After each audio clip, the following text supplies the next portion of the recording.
Thank you. Mr. Kelly, welcome to the subcommittee. You are recognized for 5 minutes. Thank you, Chairman, and I appreciate it. And thank you all for showing up. My concern, because I come from the private sector, is the private sector. And when you look at ERISA, their concerns are only with private sector pension plans. Is that correct? So if there's the public sector, so if you were to say, well, the federal, the state, and local governments and churches, none of those are covered by this. And one of the problems, is that a wrong statement, Mr. Gold? The central provisions of ERISA apply almost exclusively to the private sector, as you say. Okay. There are some church plan rules and some other things. That's why you saw the look on my face. No, that's okay, because I'm really concerned about this, because it seems to me it's kind of a two-sided coin or a one-sided coin. Let me just ask you this, because I have a great deal of a number of small employers in my district. I'm going to read this to you because I think it's important to get this point across. I have a company, Channel Lock, who they make very high-precision tools that almost every tech in the world uses. They've been in business since 1886. Mr. DeArmond questions me about this all the time. Let me ask you this. He says, private sponsors of traditional pension plans must fund their plans using an average high-quality corporate bond rate as modified by MAP 21, and they must also pay PBGC premiums to cover other employers who defaulted on their plans. These rules have caused almost every private employer to discontinue providing pension benefits. In addition, the expense of these plans has increased dramatically. Low interest rate environment and high PBG premiums, so job creation of our best employers has been hampered in recent years. Now, there is little incentive for an employer to overfund their plans due to significant excise tax on the return of excess funds in the plan when a plan is terminated. And in addition to paying taxes on the reversion of excess funds, which is reasonable, there is a 20% excise tax at best, and it could be as high as 50%. For example, Channel Lock's pension plan, by government standards, which generally uses a long-term rate expected on trust fund assets of 7.5%, is 100% funded. However, by private industry standards, they are significantly underfunded. Annual funding requirements are about $1 million per year. PBGC premiums are currently around $200,000 and are scheduled to increase to around $450,000 in the next 2 years. Now, these are some solutions that they're offering. Eliminate the excise tax on reversions of plan assets from pension plans. Without concerns of high penalties from overfunding, employers will be more likely to pre-fund their plans knowing that they can recover the excess in the future without huge penalties, or change the funding requirements of the PBGC premiums to be computed using a reasonable long-term rate of return expected on a trust fund. So, for example, it would be 7%. The reason I bring it up, every one of these things that we just talked about is a cost of doing business for them, and it adds to their burden of doing what it is that they do. And it just doesn't make sense to me that we put so much weight on the private sector, and yet on the public sector, if they're underfunded, the responsibility falls back on the taxpayers to make them whole.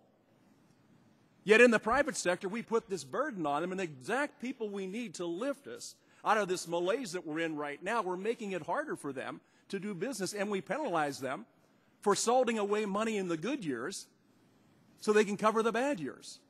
And it doesn't make sense to me. And I have people ask me all the time, they say, well, I don't understand how some companies who made huge profits last year are paying no taxes, and yet I'm paying taxes every year. And I said, it's very simple. As part of our tax code, you have carry-forward losses. Do you have an opinion on any of these things? The PBGC specifically, are those premiums excessive, and are those putting such a burden on our private sector people that they're deciding to walk away from what they thought was an excellent benefit for the people that work with them? This is a company that was founded in 1886. They are strong employers. They're strong members of the community, and yet those are the people that we always put the heaviest burden on. And I got to tell you, at some point, it's the old story, don't worry about the mule, just load the wagon. I think the mule's ready to unhitch himself and walk away from this burden.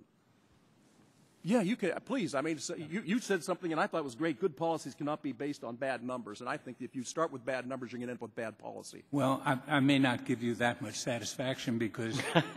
I'm not looking for satisfaction. I'm looking for fairness. Well, first, I'm not a fan of those excise taxes. They began with Senator Metzenbaum in the 80s, and they were solving a problem we no longer have today.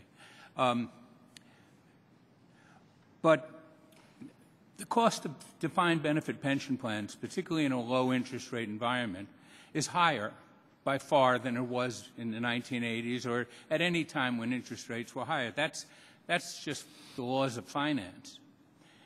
But I am always troubled by the thought that we are in some way, by demanding contributions to pension plans, either injuring the economy or injuring job prospects. And here's the reason. That money does not go down a rat hole. The money contributed goes right into the capital markets, where it then becomes available for new investments. And the secret of the capital markets is they try to deliver that money to those companies with the best forward-looking prospects. And that means that while individual companies may be strapped for pension costs and perhaps considering lightening their workforce, the economy as a whole is actually stimulated by the collection of pension contributions, which are tax deductible, which lowers taxes and therefore is also stimulative. So I do not find, I understand for individual companies that pension contributions can be burdensome, but in the aggregate, I don't find that to be true. Well, I agree. In the aggregate, I understand. And a lot of the projects we see are being funded now by pension funds. And I talk to people that do those projects, and they really go to the pensions to find that money to be invested. But if you're channel lock and you're facing this, that drives the cost of your finished product. I think there's a disconnection between the private sector and the public sector. They believe, they being the public sector, that doesn't matter what your costs are, just add it on to the purchase price. I got to tell you, when people have a choice, price point is very important. So if it costs you more to make a product and to put it on a shelf and you have to charge more for it, there's a chances are you won't sell as many. If you don't sell as many, you don't need to make as many. If you don't need to make as many, you don't need to employ as many. I think we've put a heck of a burden on the private sector and walked away from it, because in the public sector, the taxpayers will eventually make up the difference between what is underfunded and is not, and it just doesn't work that way. Mr. Hall, I appreciate your talk when you talk about mortality.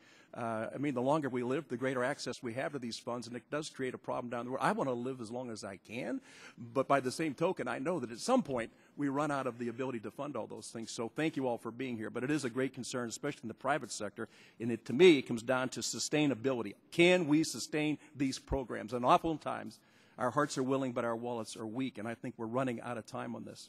Thank you, Mr. Chairman. Great way to close. Thank you, Mr. Kelly.